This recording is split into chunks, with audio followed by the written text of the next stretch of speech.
Chaver Knesset Dov Lipman, Yesh Atid.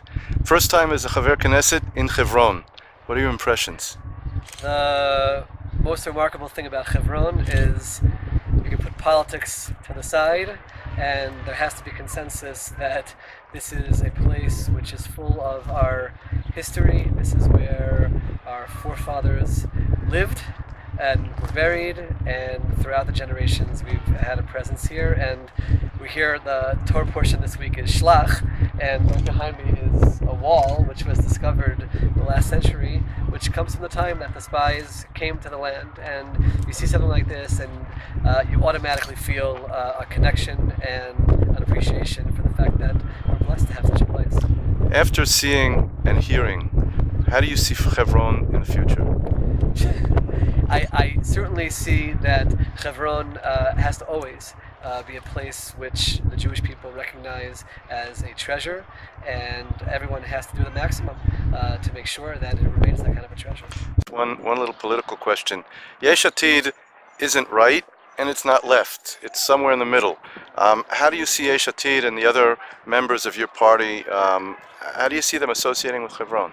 The beauty of Yesh Atid, and one of the reasons why I joined Yesh Atid, is because there is a deep appreciation for the spiritual side in terms of our connection to Israel. The leader of our party himself said that the religious community in Israel showed that our right to be in this land is from God and is from the Bible and our rich history.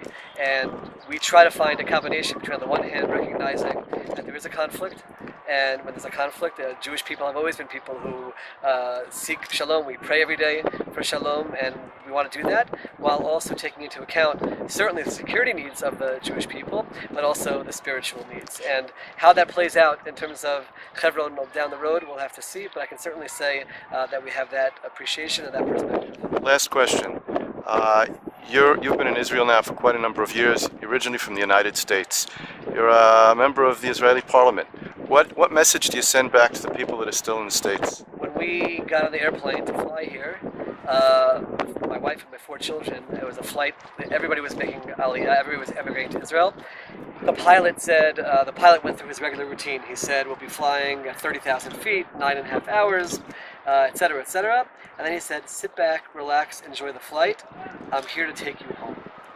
And that's what I say to everyone. This is home. And home has to be a place either where you consider moving to, you support, you work for, or at the very least, if you can't move, you raise your children to move here. That should be a fundamental part of our education system in the United States, and I certainly hope to use my platform as a member of Knesset to share that message. Israel needs the people from the Jewish people of the diaspora both to live here and to support us here, and we certainly hope to see that partnership flourish. Chaver Knesset Dov Lipman, toda rabah.